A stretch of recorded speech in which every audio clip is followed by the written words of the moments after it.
A few moments later.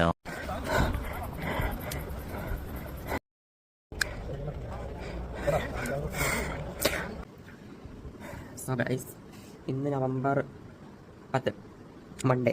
Yesterday ആയിരുന്നു Sunday November 9 ഞങ്ങൾ തമിഴ്നാട് ട്രക്കിങ്ങിന് പോയിട്ട്. ട്രക്കിങ്ങിന് പോയിട്ടുള്ള ആ ഹിൽസ് കയറുന്ന വീഡിയോസും ഫോട്ടോസൊക്കെ നിങ്ങൾ സ്റ്റാറ്റസായിട്ടും പോസ്റ്റായിട്ടും കണ്ടിട്ടുണ്ടാവും. But this is the after, this is the effect that we got.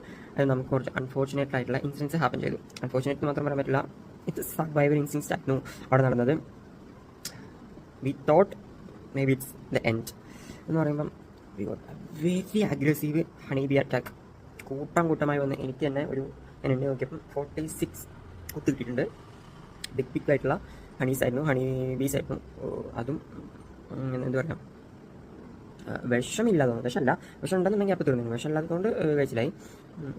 അങ്ങനെ ആരോ ഒരാൾ അതിൻ്റെ കൂടെ തകർത്തതാണ്. അത് ഹിൽസിൻ്റെ ഏകദേശം ഏറ്റവും ടോപ്പിൻ്റെ ഭാഗത്തു നിന്നായിരുന്നു. ഞങ്ങളവിടെ എത്താനായിട്ടുണ്ടായിരുന്നു. ഞങ്ങൾ ട്രക്കിംഗ് അവസാനം ഇത് എൻ്റെ ഹൈയിൽ എത്തുന്ന സമയത്തായിരുന്നു ഇത് സംഭവിച്ചത്. അൺഫോർച്യുനേറ്റ്ലി ഞങ്ങൾക്ക് അത് അവിടെ ഹൈക്ക് കയറാനും പറ്റിയില്ല. ഓൾമോസ്റ്റ് എയറായിരുന്നു ആ സമയത്താണ് സംഭവിക്കുന്നത്. പിന്നെ നമുക്ക് തിരിച്ചിറങ്ങുന്നല്ലാതെ നിവർത്തുണ്ടായിരുന്നില്ല. തിരിച്ചിറങ്ങുന്ന സമയം നമ്മൾ അറ്റാക്ക് ചെയ്തുകൊണ്ടേയിരുന്നു. കവർ ചെയ്യാൻ ശ്രമിച്ചു. ഇവിടെ ആകെ കുത്തിയിട്ടുണ്ട്. ചെവി, കൈ, കാര്യം, എൻ്റെ ഡ്രസ്സിൻ്റെ ഉള്ളിൽ കൂടെ ഒക്കെ കയറി ഒന്നും ചെയ്യാൻ പറ്റാത്ത അവസ്ഥയായിരുന്നു.